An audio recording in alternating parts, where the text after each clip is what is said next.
से। नमस्कार, मैं धीरेन्द्र पुंडीर और इस वक्त मगध में चुनाव है और मगध में चुनाव होता है तो फिर पूरे देश की निगाहें टिक जाती हैं मगध पर, क्योंकि मगध जो सोचता है वही कल पूरा देश सोचता है।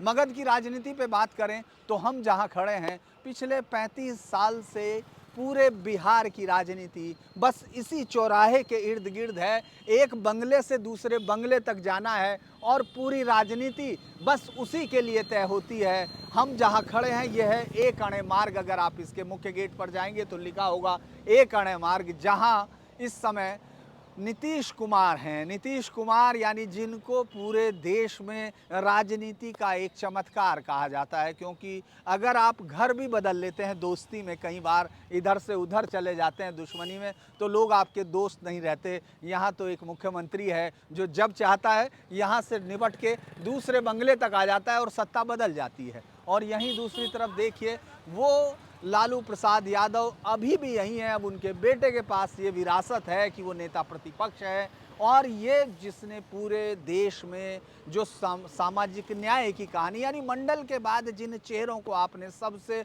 मुख्यतः देखा वो चेहरा लालू प्रसाद यादव का है। अगर हम इस वक्त आज की बात करें, यानी इतने सालों बाद भी 1990 की राजनीति सत्ता में आने की है। वैसे तो 1974 को लालू प्रसाद यादव के साथ जोड़ा जाता है जब छात्र राजनीति में वो महासचिव चुने गए थे और वहां से लेकर नीतीश कुमार का साथ था। नीतीश कुमार का साथ भी 1996 तक चला। यानी ये एक बिल्कुल एकदम फिल्मी स्क्रिप्ट है जिसको आप देख सकते हैं। ये अलग बात है कि लोगों ने यहाँ के भागलपुर के आँख कांड पर बनाई, खाकी वाले पे बनाई, लेकिन कभी इस दोस्ती पर शायद ही आपने फिल्म देखी होगी जो हकीकत में किसी भी फिल्मी कहानी से ज़्यादा बेहतर तरीके से आपको सुनाई देगी।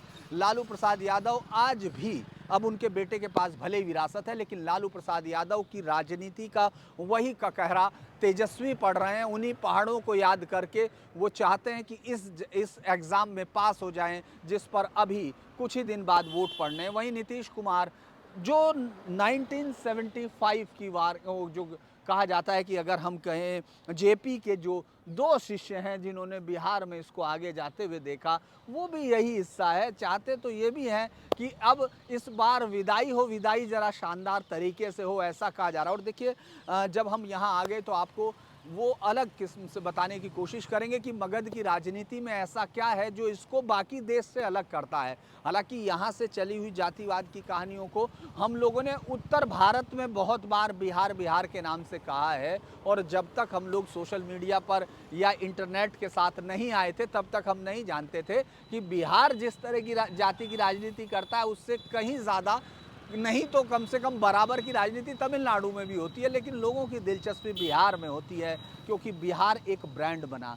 जब लालू यादव साधना कटवालों के साथ आए तो लोगों को लगा कि ये राजनीति का एक चमत्कार है। इस वक्त भी उनके जो राजनीति उस समय शुरू हुई थी वही अभी भी चल रही है। जातीय गणित में अगर हम आज चूंकि बात कर रहे हैं, कल से आपको बिहार के अलग अलग हिस्सों में, और वो सब हम लोग वो एंगल आपको दिखाने की कोशिश करेंगे जो आपको कहीं दिख नहीं रहे हैं। क्योंकि इतिहास क्या कहता है, अगर हम एक ऐसे राज्य को खोजें जिसके पास अपने इतिहास को सुनाने की इतनी कहानियां हैं लेकिन वर्तमान में वो कहीं और खड़ा दिखाई देता है। अभी भी अगर आप इस पटना को देख रहे हैं तो ये पटना 2005 के बाद का पटना है जो ज़मीन आसमान का अंतर है।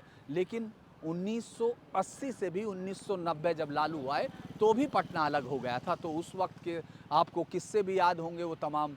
मैं अगर उनको जोड़ देता हूं तो वो उस समय के जो माफिया थे, यानी 30 निर्दलियों के साथ 1990 के चुनाव में जो जीत हुई थी वो एकदम अद्भुत चुनाव था, जहां वो निर्दलीय जो माफिया जिनका था, यानी जिन्होंने इस पूरे बिहार को हिस्सों में बांट दिया था जहां सरकारें नहीं माफिया राज चलते थे। इस वक्त हम लोग जब बात कर रहे हैं तो ये बहुत दिनों बाद ये राजनीति करवट बदलती दिख रही है। एक तो 1975 के समय की राजनीति अब आखिरी फेज आपको दिखाई देगा। हो सकता है कि जीतें, हो सकता है कि उनकी नाव अगर हम लोग देखें नीतीश कुमार की कि डगमगा जाए, लेकिन इसके दोनों ही स्थिति में ये उनके लिए एक आखिरी चुनाव होगा जब वो मैदान में होंगे। क्योंकि लालू प्रसाद यादव तो जब से सजा याफ्ता मुजरिम हुए वो मैदान में नहीं हैं। अब उनके बेटे ही उस कमान को संभाल रहे हैं। लेकिन आप अगर अभी भी देखेंगे तो मुद्दे आपको अभी भी वही जातियों के इर्द-गिर्द धर्म के तुष्टीकरण और या